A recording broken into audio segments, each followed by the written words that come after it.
Hi everyone, this is Srikanth Srinivas Rajnikant. Welcome to my channel and welcome to my tutorial. ఈ వీడియోలో నేను Facebook page name ఎలా change చేయాలో మీకు చూపిస్తాను. Okay, let's start the video. So guys, first of all మీరు మీ Facebook page అనేది open చేయండి. సో ఇది నా Facebook page. Okay, so food addict. So ఇక్కడ చూడండి, 0 likes 0 followers ఉన్నారు. అండ్ ఇప్పుడు ఈ ఫుడ్ అడిక్ట్ నేమ్ అనేది నేను చేంజ్ చేద్దాం అనుకుంటున్నాను. సో ఎలా చేంజ్ చేయాలి? సింపుల్గా మీరు ఏం చేయాలి అంటే, ఇక్కడ 3 dots ఉంది కదా. సో ఈ 3 dots పైన క్లిక్ చేస్తే మీకు ఇక్కడ పేజ్ అండ్ ట్యాగింగ్ సెట్టింగ్స్ అని ఉంది. సో దీన్ని క్లిక్ చేయండి. సో క్లిక్ చేయగానే మీకు ఇక్కడ చాలా ఆప్షన్స్ ఉన్నాయి. ఓకే, సో వీటిలో పేజ్ అండ్ ట్యాగింగ్ అని ఉంది కదా. సో దీనిపైన క్లిక్ చేయండి. క్లిక్ చేసిన తర్వాత ఇక్కడ కూడా కాదు. So page setup, yes.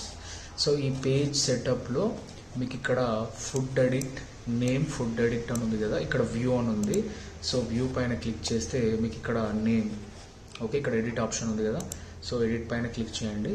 So ఇక్కడ ఫుడ్ అడిక్ట్ అని చెప్పేసి ఇప్పుడు మీకు ఉంది కదా. సో ఇది మీరు చేంజ్ చేద్దాం అనుకుంటున్నారు కాబట్టి మీకు నచ్చిన పేరు ఏదో ఒకటి పెట్టుకోండి.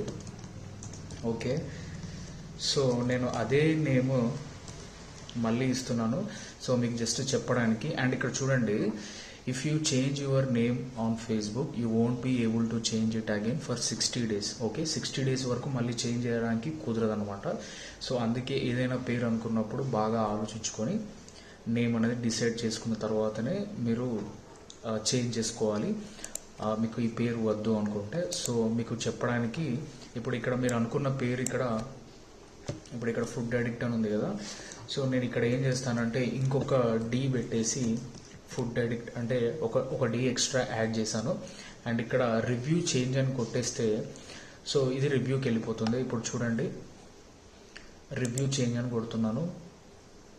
అండ్ ఇక్కడ చూడండి, you are requesting the following change to your page. Current page name ఏమో ఫుడ్ అడిక్ట్ అండ్ మీరు అనుకున్న పేరేమో ఫుడ్ అడిక్ట్. సో ఒక డి ఎక్స్ట్రా యాడ్ చేశాను. మళ్ళీ ఇక్కడ పాస్వర్డ్ అడుగుతుంది. సో మీరు మీ పాస్వర్డ్ ఎంటర్ చేసిన తర్వాత ఇక్కడ request for change. Okay, so request for change అని కొట్టంగానే సో ఇది చేంజ్ అనేది అయిపోతుంది. ఓకే, సో ఇప్పుడు నేను రిఫ్రెష్ చేస్తా. సో ఇప్పుడు ఇక్కడ చూడండి, నేమ్ అనేది చేంజ్ అయిపోయింది. సో గైస్, ఈ విధంగా మీరు ఈ ఫేస్బుక్ పేజ్ నేమ్ అనేది చేంజ్ చేసుకోవచ్చు. So that's all about this video. I hope you like this video. Thanks for watching and don't forget to subscribe my channel. Bye.